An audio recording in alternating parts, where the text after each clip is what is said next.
ना कर यार धरनिया, तेरा इंज दा मुंह वेख के तो गुरु दी मेरा साह रुकन लग पैंदा है। कोई गल दस दे मैनू। नोपे तू जानदा कि मैं बानी ते अमर सिंह दे रिश्ते तू इनकार क्यों कीता सी? छड़ यार, पुरानी गल हो गई हो। मेरी गल तां सुन ले यार। मेरे इनकार दी वजह तां जान ले। नोपे मेरे इनकार दी वजह यही सी कि अमर सिंह मेरा पुत्र नहीं है। और इस तो भी बड़ा सच है कि वो मुसलमान है, सिख नहीं। वो एक ही कह रहे हैं धरनिया। आहो लोबिया, ये हुई सच है, ये हुई सच है। पर तू इस गल दी ते कदी किसी नूं वाह भी नहीं लगन दित्ती ते ना ही भाबो ने कदी दस्या। उन्होंने इस गल दा नहीं पता। वो तो यही समझ दिया कि अमर सिंह साडा पुत्र आ। रूपा नूं इस गल दा नहीं पता। नोपे ओ पर धरनिया 20 साल पहला तेरा पुत्र जम्मिया, मैं इन्हां अखां नाल वेखिया सी।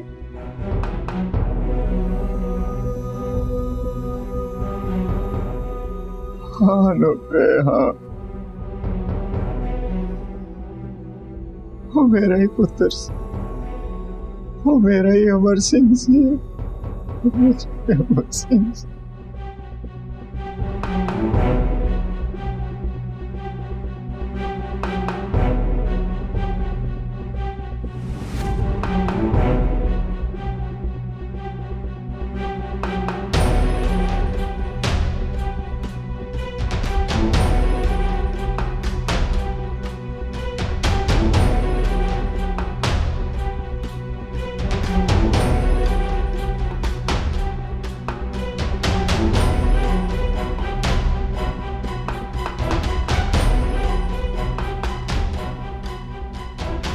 मैं नहीं जानता ये बच्चा किथों आया ते किदा हैगा,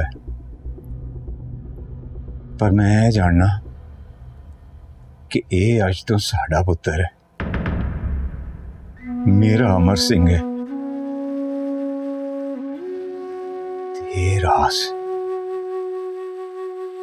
ये रास मेरे सीने ची दफन रहेगा।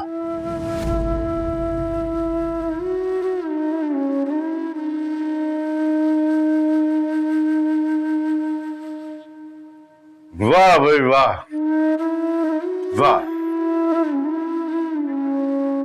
तू जित गया सरदार तरनजीत सिंह, तू जित गया। एक इंसान की जिंदगी बचाई, बड़ा वड्डा काम किया। उन्हें पालिया पोसिया, उदा ख्याल रखा, उन्हें जवान किया। इस गल नूं भुल जा कि वह सिख सी या मुसलमान।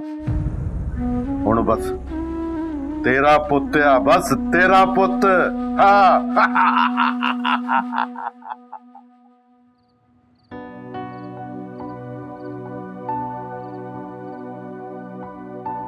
चुप कर जाओ मेरी बहन।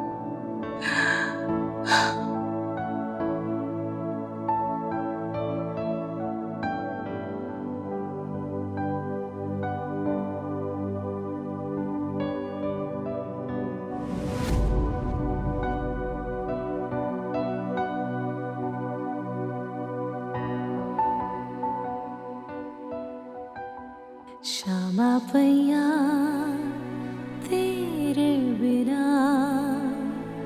तू घर आ ढोलना।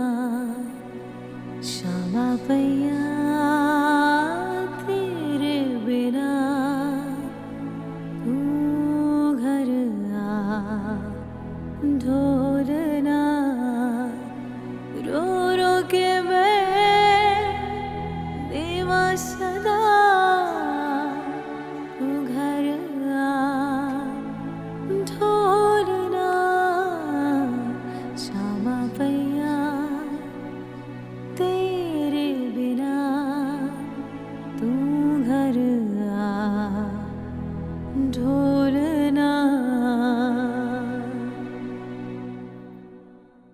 आलिया,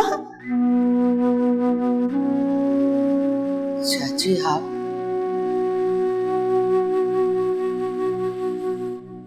20 साल तुमने जिस तकलीफ और अजियत में गुजारा उसका कोई अजाला नहीं है। हजाला है चाची, सरवर की मौत में, जिसे मैं खुद अपने हाथों से दूंगी। आलिया मेरी बहन, क्यों अपने दिल को इतना खराब करेगा? मेरी जान,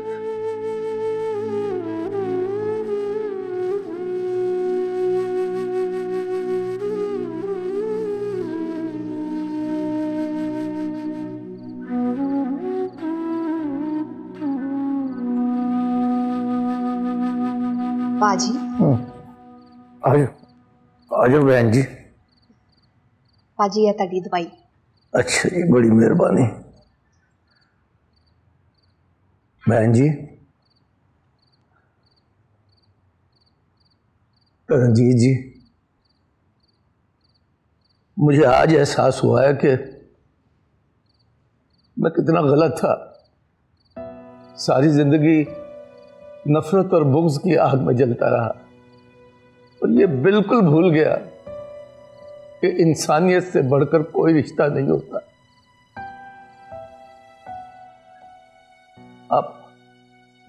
आप लोग बहुत अच्छे हैं। खुदा के लिए मुझे माफ कर दीजिएगा। ना हाजी साहब ना, सानू तुहाडे कोल कोई गिला नहीं है। ये ठीक है कि तुहाडा ते साडा धर्म लैदा, पर अज तो असी हमेशा लिए भाई भाई बन के रहांगे जी। बस बाजी तुसी दुआ करो, वाहेगुरु साडे बच्चियां दी रक्षा करे। ओ भलिए लोके, तेरा ते मेरा शेर वर्गा पुत्र नूर दी अपनी जान तो वध के हिफाजत करू। आप लोग कितने खुशकिस्मत हैं कि आपको अमर जैसा बेटा मिला है। वाहेगुरु दी कृपा है जी। बस हाजी साहब, तुसी हुण ज्यादा गला ना करो। तुसी दवाई खाओ ते आराम करो ताकि तुसी छेती छेती ठीक हो जाओ। आओ जी, इन्होंने आराम करो जी बाजी भूल ना जाना, दवाई खा लेना। जी जी बहन जी, खाता हूं।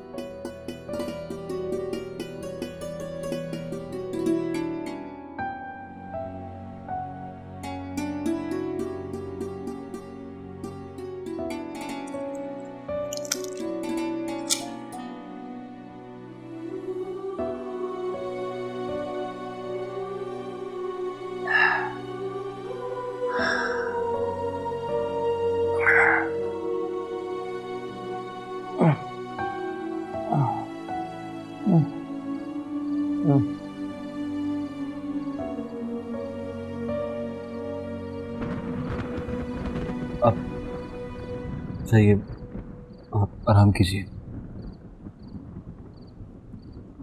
सुनिए, वो मुझे ना बादल के गरजने से बहुत डर लगता है। मुझे नहीं लगता मैं यहाँ अकेली रह सकूंगी। आप ऐसा कीजिए कि मैं यहीं आप ही के पास बैठ जाता हूँ। आप आराम से आराम कीजिए। मैं पूरी रात यहीं बैठ